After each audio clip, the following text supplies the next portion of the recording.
विश्वरत्न doctor Babasaheb आंबेडकरांनी या भारताला संविधान सुपूर्द केलं आणि त्या संविधानाच्या माध्यमातून हा संपूर्ण भारत देश आज जगामध्ये चाललेला आहे।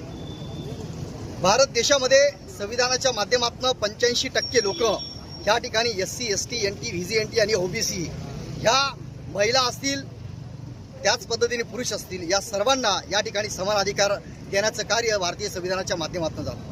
परंतु आज नाशिकमध्ये पालकमंत्री गिरीश महाजन हे प्रजासत्ताक दिनी ज्यावेळेस गेले त्यावेळेस विश्वरत्न डॉक्टर बाबासाहेब आंबेडकरांचं त्यांनी या ठिकाणी नाव घेतलं नाही।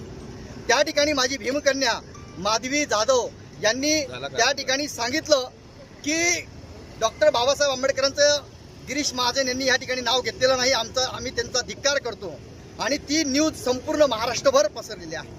आम्हाला असं वाटतं की गिरीश महाजन यांनी ज्या पद्धतीने विश्वरत्न डॉक्टर बाबासाहेब आंबेडकरांचं नाव प्रजासत्ताक दिनी घेतलं नाही हे जाणून बुजून घेतलेलं नाही असा आमचा आरोप आहे। कारण की गांधीजींचा जो खून झाला तो गोडसेने खून केला आणि गोडसेने त्या ठिकाणी हिरवी चादर पांघरलेली होती की जेणेकरून या देशामध्ये हिंदू मुस्लिम दंगल घडली गेली पाहिजे होती।